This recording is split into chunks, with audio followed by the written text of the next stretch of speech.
Good.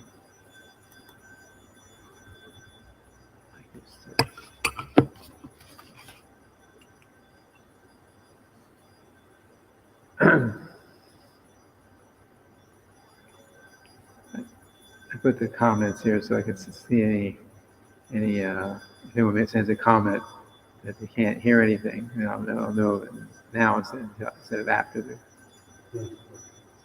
Yeah, for sure. Mm-hmm. Okay. And in a few days, I'll be able to, I think, have things together so that we can have microphones out here and they'll actually work. Now I know what the problem was, so I have to get my equipment and stuff together, and then we'll have microphones on both sides. Okay? All good. Okay. Jaya Radha Madhava Kunja Vihari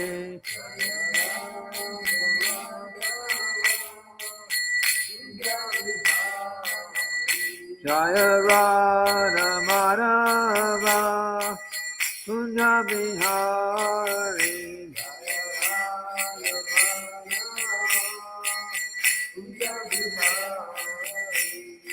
Gopi Jana Vallabha Giridharidhari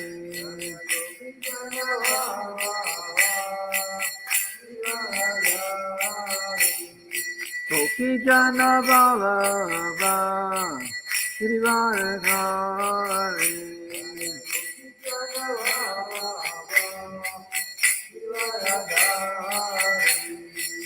Yashoda Nandana Braja Jana Ranjana Yashoda Nandana Braja Jana Ranjana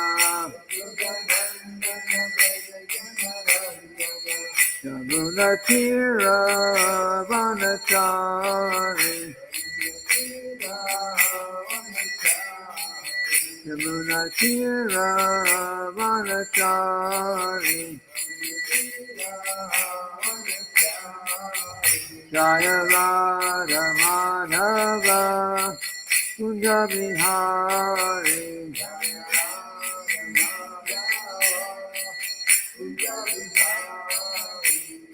Gopi Jana Vallabha Giridharidhari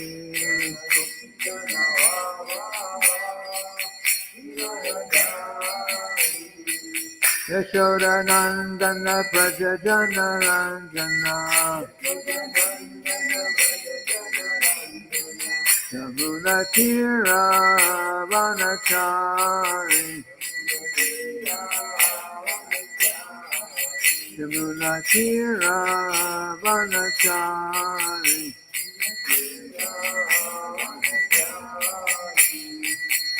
Hare Krishna, Hare Krishna, Krishna Krishna, Hare Hare, Hare Rama, Hare Rama, Rama Rama, Hare Hare.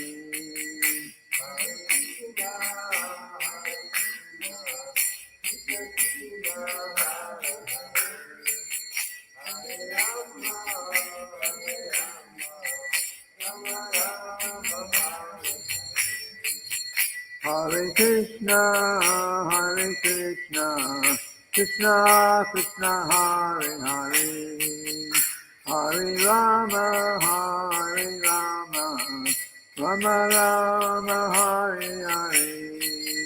Hare Krishna, Hare Krishna, Hare Rama, Hare Rama, Rama Rama, Hare Krishna, Hare Krishna, Krishna Krishna, Hare Hare, Hare Rama, Hare Rama, Rama Rama, Hare Hare. Hare Krishna, Hare Krishna, Krishna Krishna, Hare Hare, Hare Rama,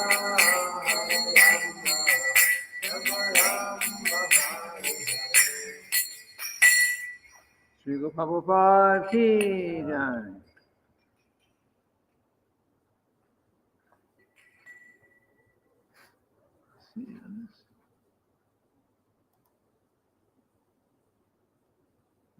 Makes it too small, doesn't it?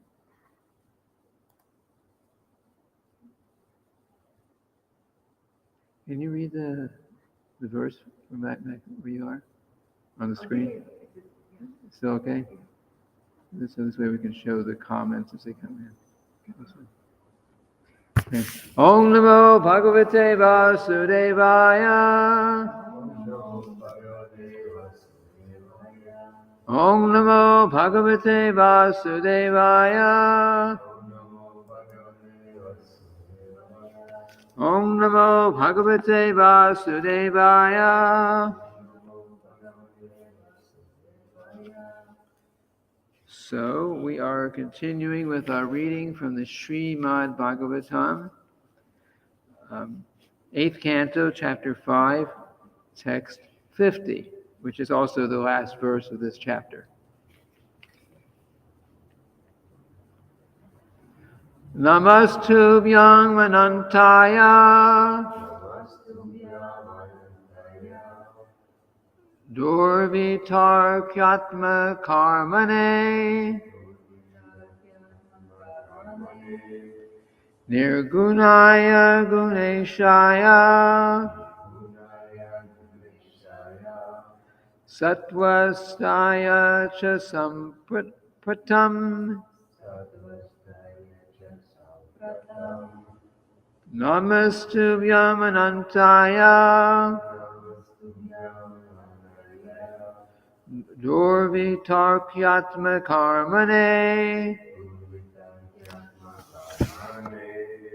Nirgunaya Guneshaya Satvastaya Cha Sampratam Namastubhyam Anantaya Durvitarkyatma Karmane Nirgunaya Guneshaya Satvastaya Cha Sampratam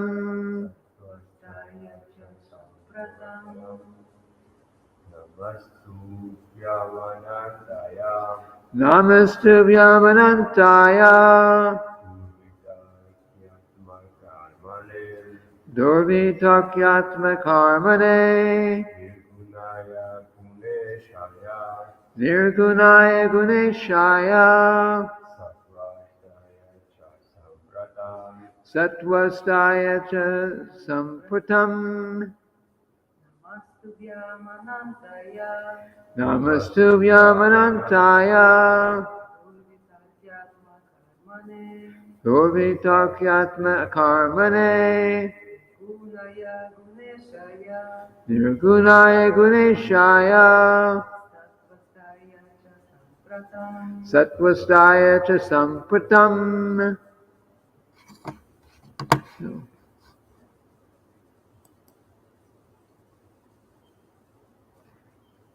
Word for word synonyms.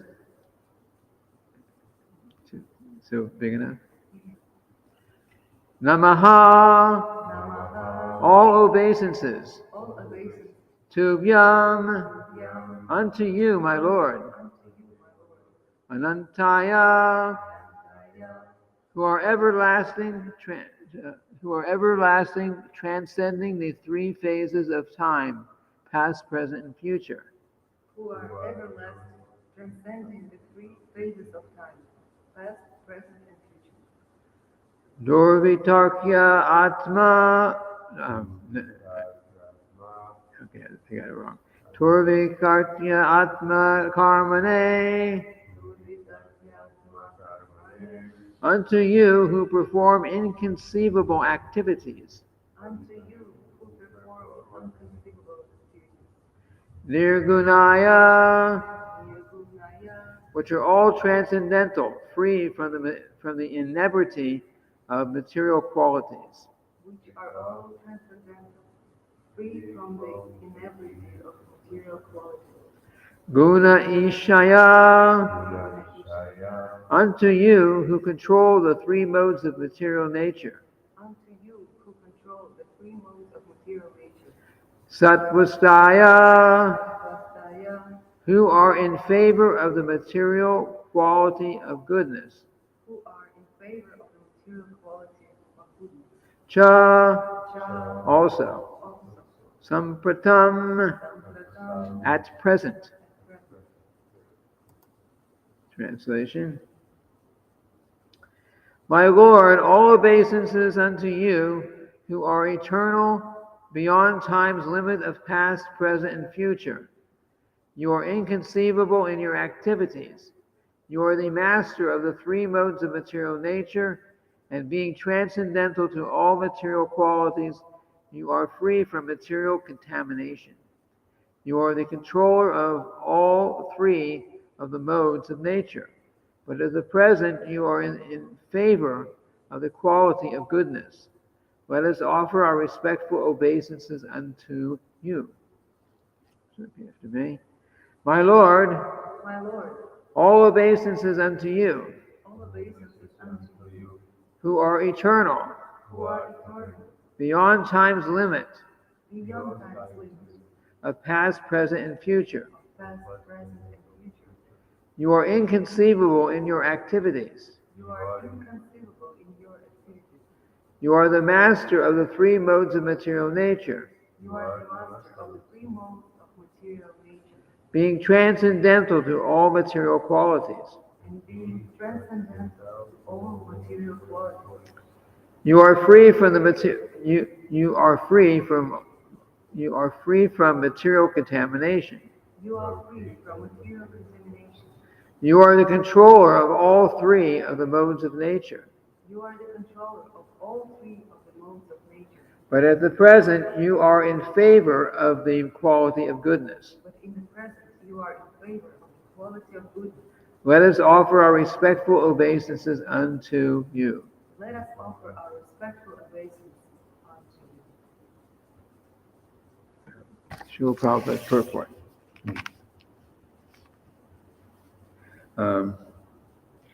Purport. The Supreme Personality of Godhead controls the material activities manifested by the three modes of material nature. As stated in the Bhagavad Gita, Nirgunam Guna Bhoktir Cha. The Supreme Personality of Godhead is always transcendental to the material qualities, Sattva-guna, Rajaguna, and Tamaguna. But nonetheless, he is their controller. The Lord manifests himself in three features, as Brahma, Vishnu, and Maheshwara, to control these three qualities. Maheshwara is another name for Lord Shiva. He personally takes charge of the Sattva Gun as Lord Vishnu, and he entrusts the charge of Rajagun and Tamagun to Lord Brahma and Lord Shiva. Ultimately, however, he is the controller of all three gunas.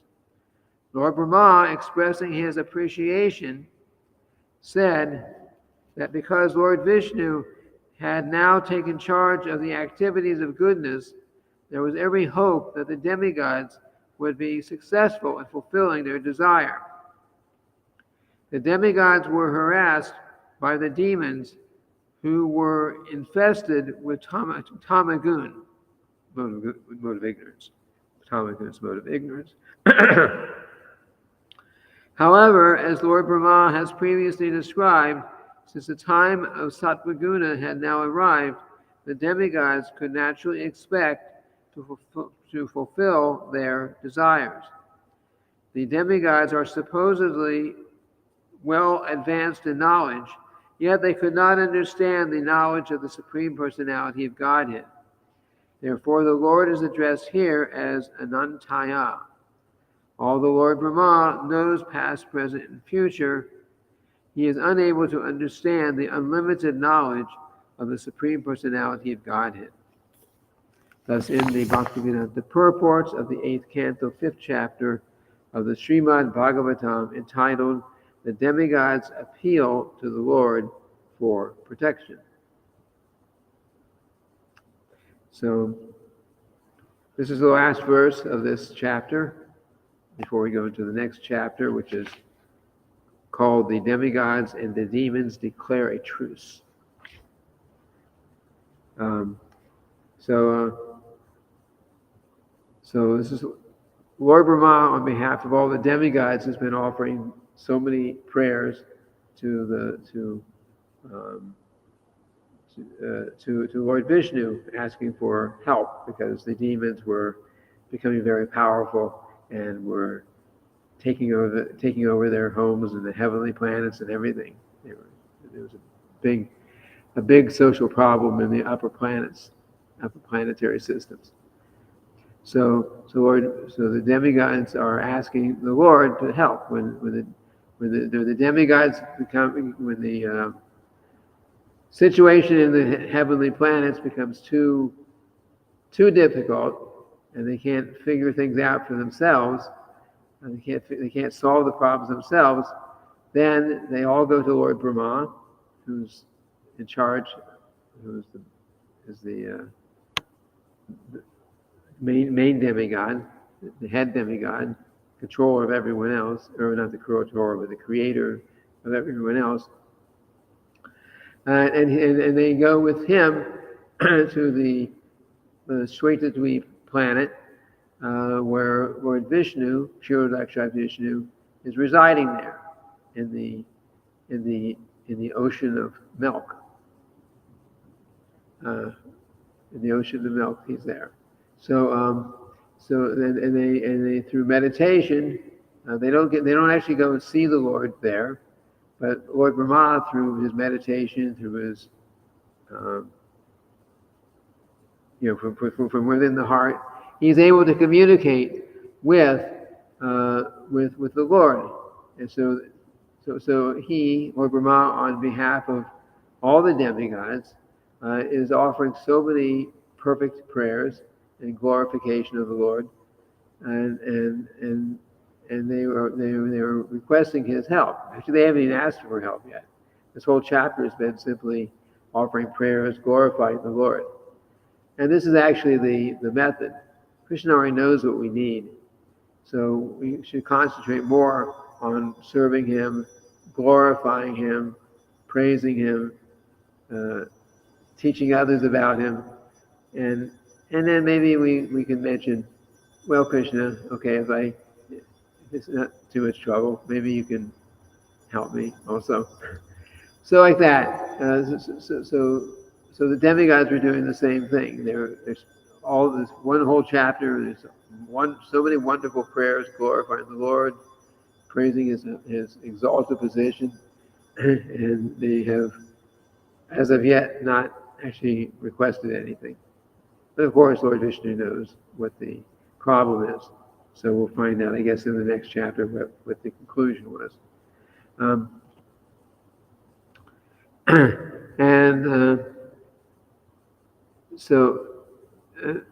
We're talking in this this verse, in this purport, is mentioning the three modes of material nature. Three modes of material nature. So the material world is basically controlled and run largely, for the conditioned souls, is run by the three modes of material nature: goodness, passion, and ignorance. And depending on which mode of nature we are feeling inclined towards at that time, then we are influenced, not totally controlled, but influenced to act in a certain way. And something's not plugged in.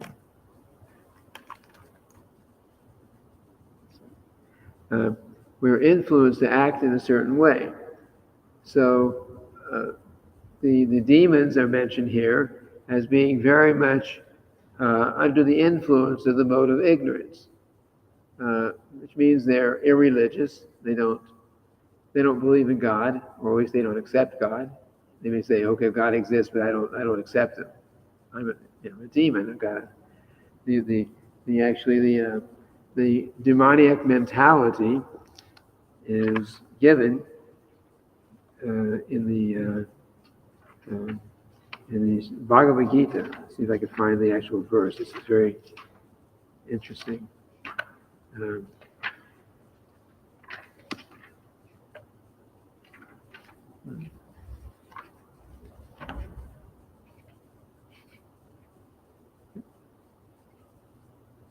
divine.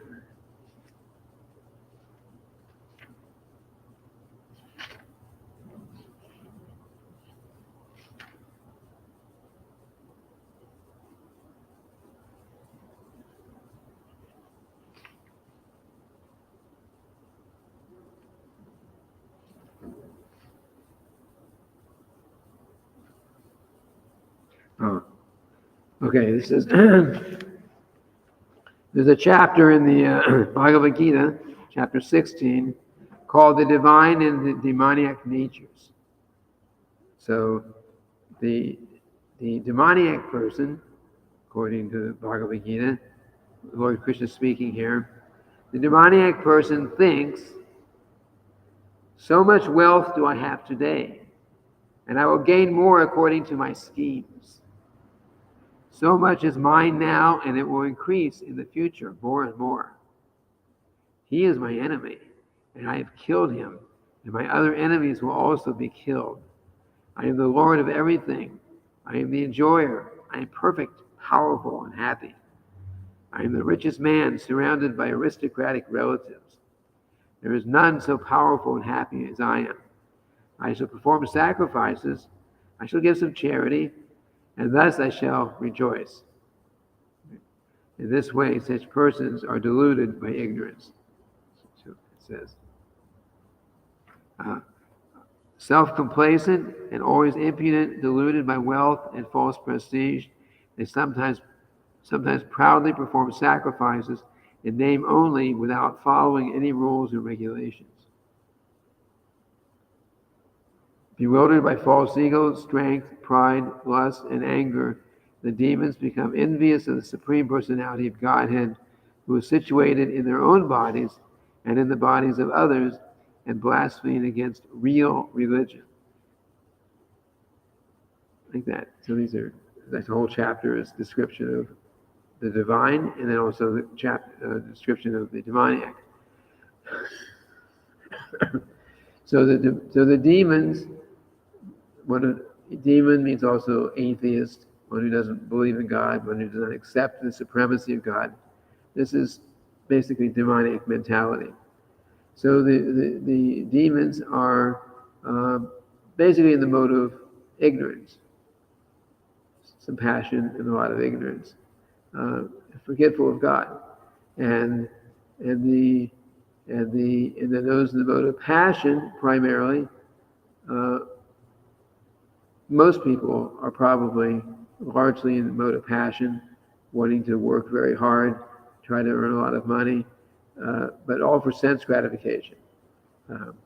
It's one thing to earn money in Krishna's service or for something that would be favorable for pleasing Krishna, but if we are earning money, we're working hard, earning money, doing so many things just for my personal sense gratification, then that's a demoniac mentality.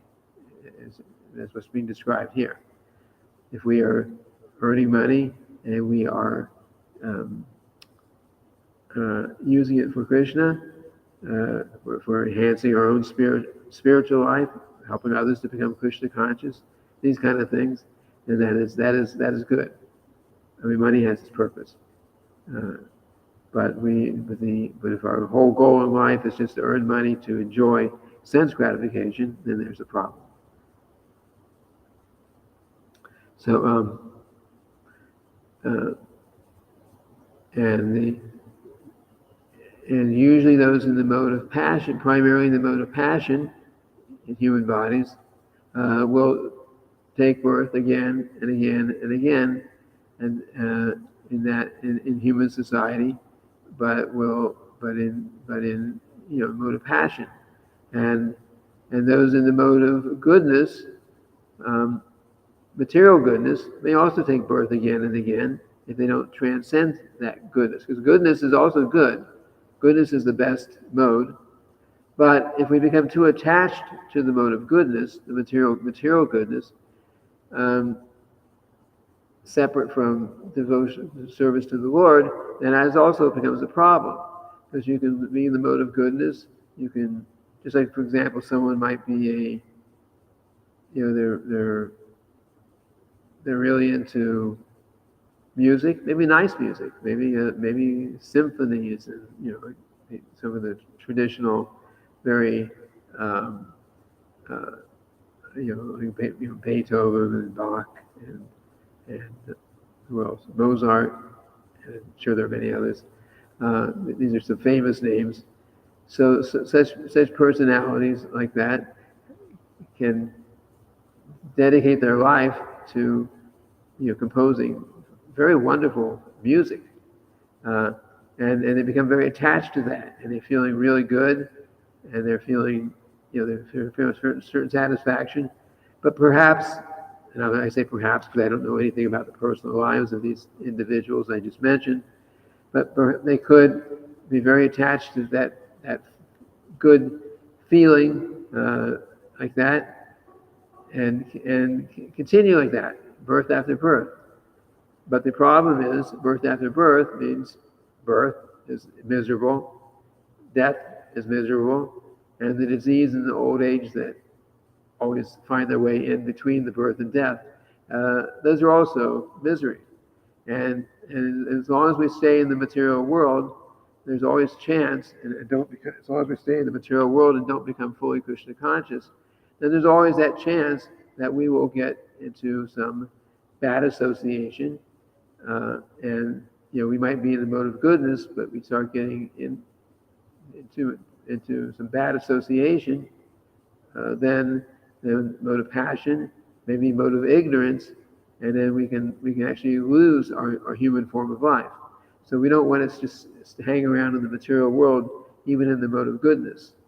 We don't want to do that because there's always that chance that sooner or later we're going to mess up, and we can go in the mode of ignorance. We can fall down to a lower species of animal life, and in animal life or plant life even, there's no way that we can, on our own.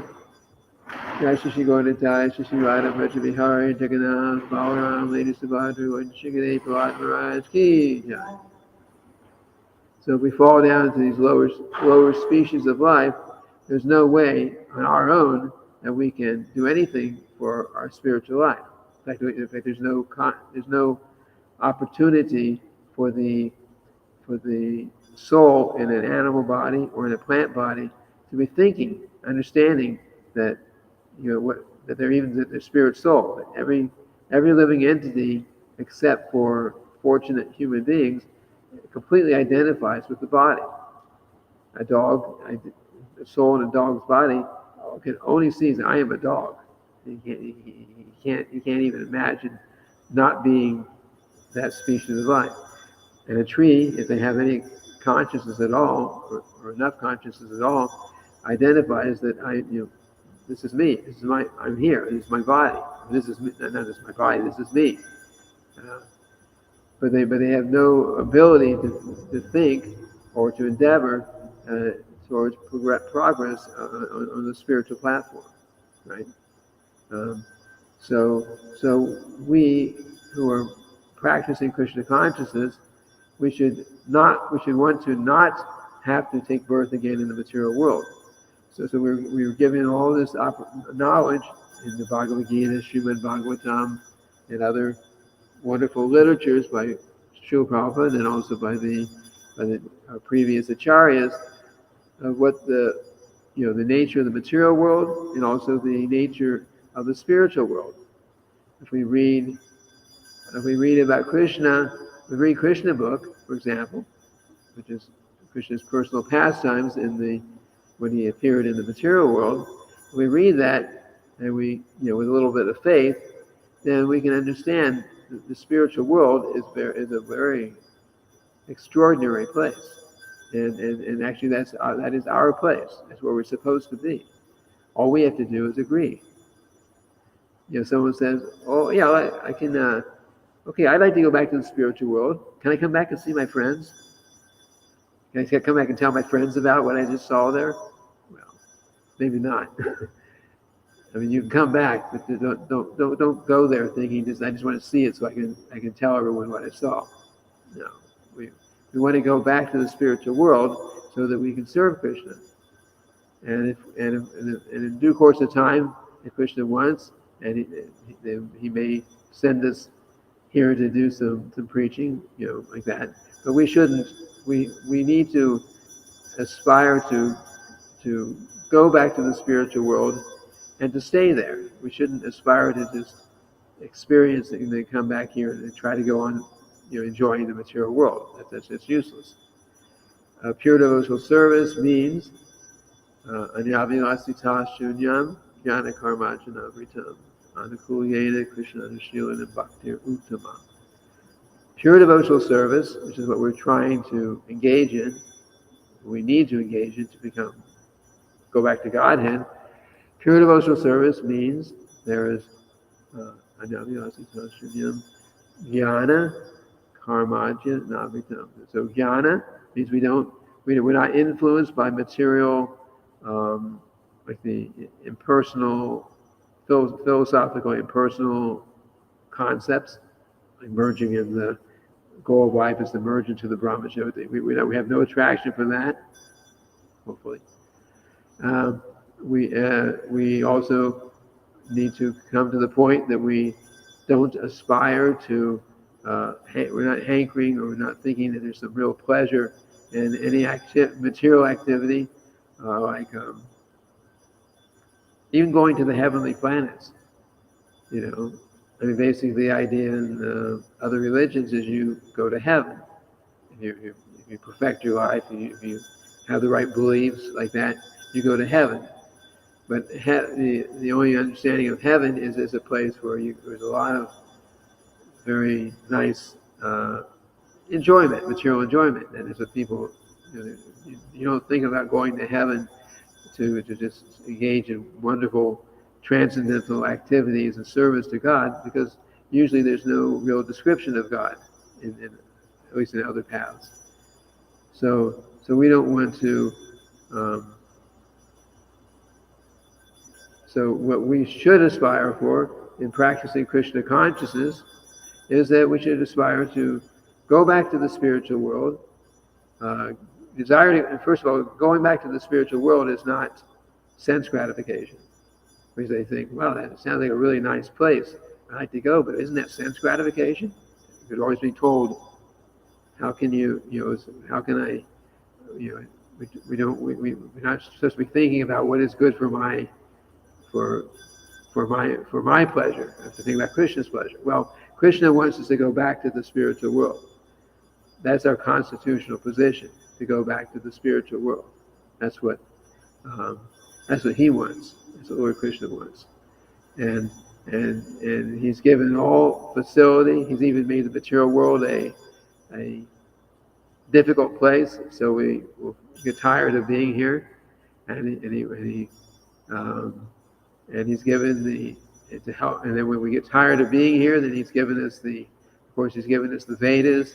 He's given us the ISKCON. So we have temples and association of devotees and so on that help us to get the encouragement and the association and so on we need to go back to the spiritual world. He's given us everything. All we have to do is say, I want to go, and then make some little endeavor. Become Krishna conscious is not really. It's not like you have to be super smart. It's not like you have to have have a PhD in college or something like that. You don't have to be. You don't have to be rich. You don't have to be a famous person. You don't have to have anything. You have to simply have some faith in Krishna and be willing to follow with faith, follow the process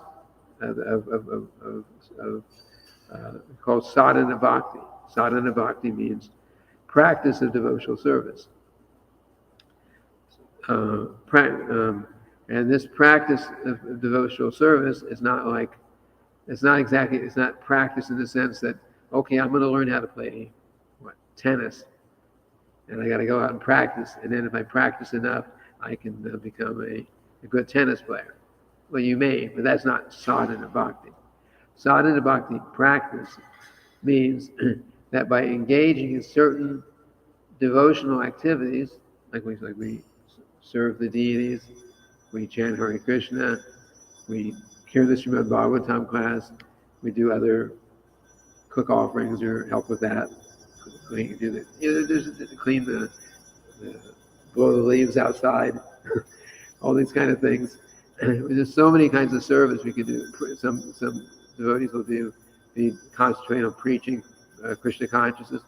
So whatever our service is, we do that towards the goal of pleasing Krishna, and by that, in sadhana bhakti, the result is that by performing these activities, the dirty covering of the heart gets washed away.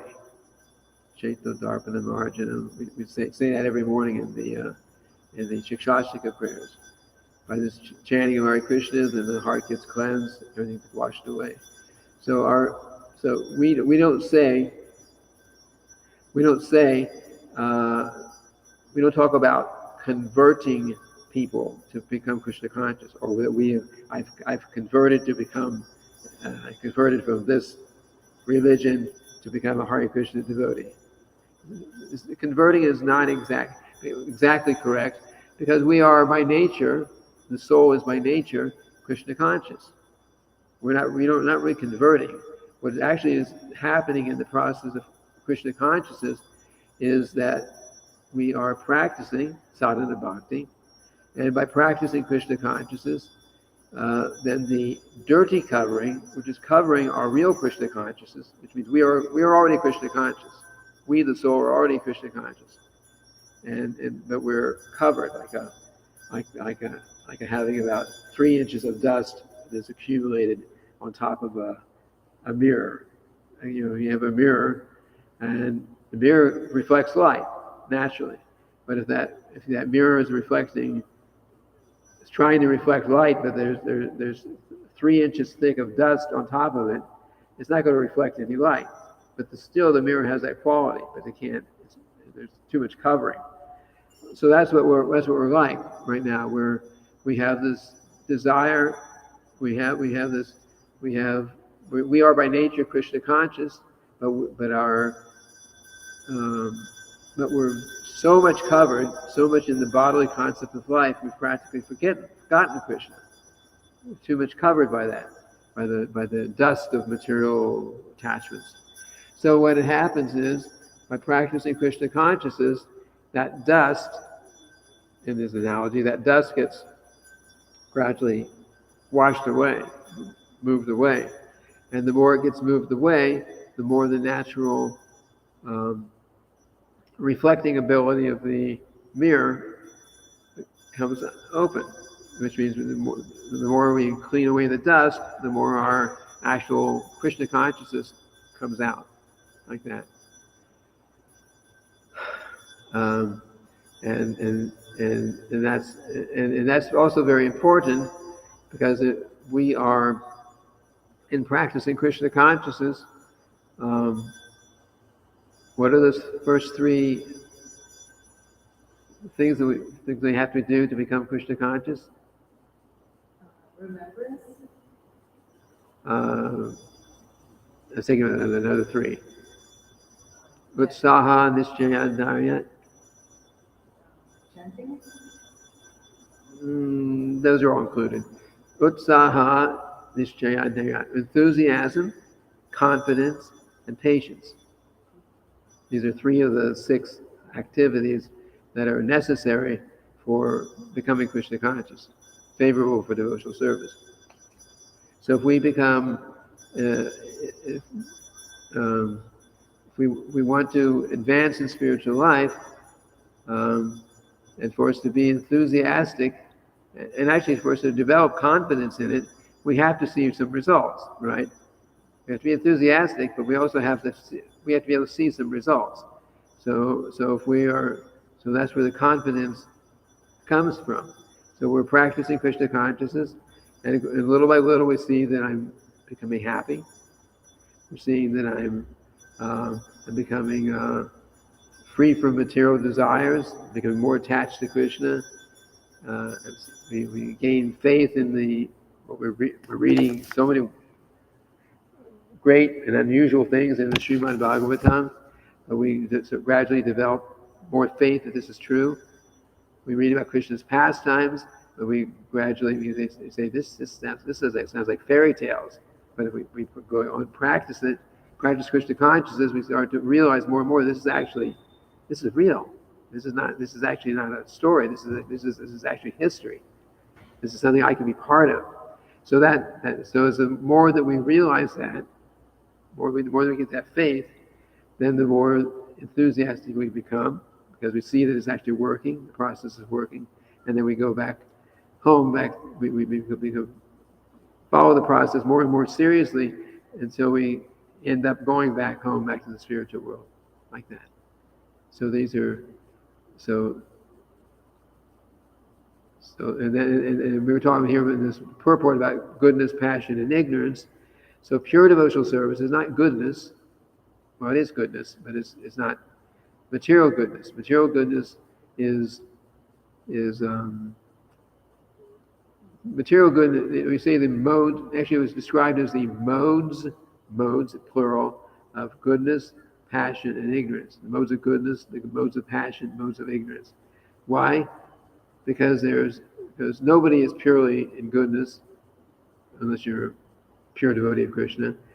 But mode of goodness means primarily goodness with a little mixture, a little passion, a little ignorance in it.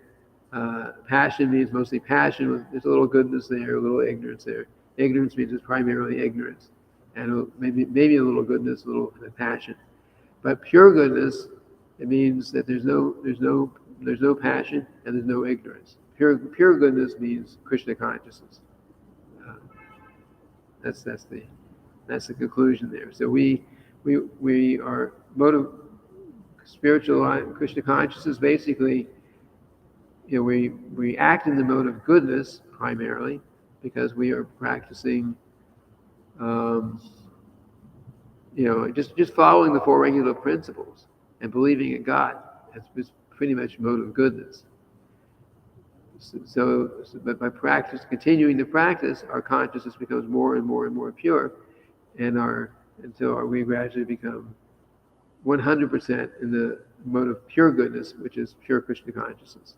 There's no passion and no ignorance. In the spiritual world, there's only pure goodness, and therefore there's no passion, which is related to creation. So that and ignorance, or no ignorance, which is related to destruction. Or Brahma creates, or Shiva destroys. Spiritual world, there's no passion, there's no ignorance. So the spiritual world is eternal. It's always existed, and it always will exist, and it will never be destroyed. So it's only pure goodness. So we have to develop that mode of the quality of pure goodness, which we do by practicing Krishna consciousness, as we're doing. So the mode of pure goodness is actually renunciation. Yes. Speak a little loud because we only have this microphone. So it means renunciation. So the pure mode of goodness. Yes, it is renunciation. But renunciation means using proper renunciation. There's two kinds of renunciation: the good kind and the bad kind. There's yukta vairagya, and there's I forget the name of the other one. The bad kind of renunciation is well, Srila Prabhupada gives the example. He says the monkeys are very renounced. They jump from one tree branch to another, looking for another monkey to enjoy with. So that's they're very renounced. But that kind of renunciation is no good for spiritual life. And then yukta vairagya means the proper renunciation. Proper renunciation means that you don't give up everything. Just like if someone goes into the Bank of America tells, it goes up to the president of the bank or somebody there, and says, okay, I've decided today I'm going to renounce this whole Bank of America and give it to you. It's not theirs to renounce. So that kind of renunciation is useless.